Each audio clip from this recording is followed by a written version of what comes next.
प्रशासन नदी शुद्धिकरण को लेकर चाहे कितने ही दावे कर ले, चाहे देश में इंदौर शहर को वाटर प्लस का तमगा भी मिल चुका है, लेकिन इंदौर के समाज सेवी किशोर कोडवानी इन सब को निराधार बताते हैं। कोडवानी का कहना है कि इंदौर शहर में बहने वाली नदियों का पानी अब तक शुद्ध नहीं हुआ है, ट्रीटमेंट के नाम पर केवल झूठ परोसा गया है। दरअसल शुक्रवार को समाज सेवी किशोर कोडवानी इंदौर कान्हा नदी पर पहुंचे। यहां उन्होंने पत्रकारों से चर्चा की, जिसमें उन्होंने बताया कि इंदौर के नदी नालों के पानी को शुद्ध करने को लेकर 15 वर्ष में कई प्रोजेक्ट पर काम किया गया। प्रशासन द्वारा वाटर प्लस का खिताब भी हासिल किया गया, लेकिन जमीनी तौर पर इंदौर की नदियों का पानी अब शुद्ध नहीं हुआ है। हर बार शुद्धता के नाम पर नई योजनाएं लाकर शासन पैसा व्यर्थ कर रहा है। कोडवानी का कहना है कि प्रशासन द्वारा कई करोड़ रुपए की ट्रीटमेंट प्लांट के नाम पर खर्चा किया जा रहा है, लेकिन अब तक नदियां साफ नहीं हो सकी है। क्यों प्रशासन द्वारा जिस दिशा में काम किया जा रहा है वह पूरी तरह से गलत है। किशोर कोडवानी का कहना है कि जिला प्रशासन और नगर निगम केवल सीवरेज ट्रीटमेंट प्लांट के नाम पर एक बार पैसा खर्च करने की तैयारी कर रहा है।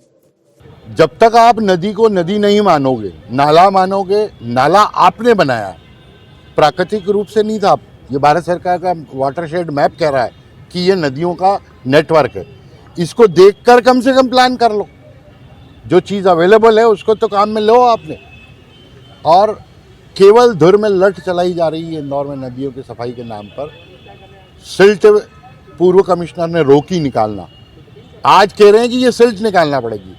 मैं उस दिन जब सार्वजनिक धन इकट्ठा करके 2.5 किलोमीटर का प्रोजेक्ट कंप्लीट करके दिखाया, उसका अनुसरण भी नहीं किया। जब तक आप इसको तल चट्टी तक मट्टी नहीं निकालोगे तब तक नदी में से पानी नहीं बहेगा। और दूसरा, पानी का सिद्धांत है और भारत सरकार का गंगा एक्शन प्लान का ब्रह्म वाक्य, अविरल प्रवाह निर्मल नदी। जब तक इसको अविरल नहीं बनाओगे, ये चेक डैम जो बनाए ये एक दूसरा पाप किया। केवल धन, जहाँ जहाँ इनको पैसा खर्च करने की ज़रूरत पड़ती है। मेरे पीछे आप देख रहे हो कृष्णपुरा पुल, पुल का मतलब रहता है भोगदा, भोगदे का मतलब रहता है कि पानी का अधिकतम प्रवाह क्षेत्र। ये सामने देख लीजिए आप कैसे मट्टी भरी है, ये कैसे इधर मट्टी डाली और उधर तो आपने पक्का काम कर दिया, मतलब नदी का प्रवाह घटाते जा रहे हो, तो शहर डूबेगा ही डूबेगा। प्रशासन का दावा है कि इंदौर में नदी सफाई हो गई और वाटर प्लस का एक तमंगा भी मिला है। अभी तक ये तय नहीं है कि नदियां कितनी इंदौर में। उसका जिंदा उदाहरण मैं आपको दूंगा कि जहां क्रिकेट खेला गया था वो कौन सी नदी है भाई? वो तो कान की उपनदी है। 11 नदियां हैं, ये पहले 6 मानते थे, फिर 8 मानी, 11 में अब वो क्रिकेट वाली एक नदी अलग से पैदा हो गई इनके हिसाब से। लंबाई में इनने शहर के अंदर प्राइमरी लाइन डाली 442 किलोमीटर और नदी बता रहे हैं 165 किलोमीटर, तो इनको यही नहीं मालूम। और दूसरा, इंदौर की जो मेन सड़कें हैं वो 4100 किलोमीटर है और 3200 किलोमीटर की ये सेकेंडरी लाइन बता रहे हैं। क्या इंदौर की नालियाँ सीवरेज लाइन में कन्वर्ट हो गई? इसका मतलब अभी भी कोई काम नहीं हुआ है।